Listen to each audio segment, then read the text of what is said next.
Get me excited about your program. Okay.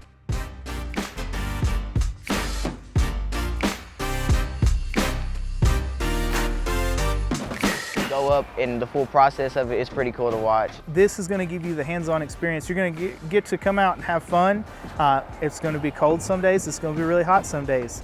But it's always going to be fun. It's always going to be, I hate to use the word educational because that just makes it sound like the rest of school. But it is educational. It's just in a whole different aspect from sitting in your history class. You do it, you learn actual skills from it, and you'll take away from it instead of just having a class that you don't like. But it's really enjoyable.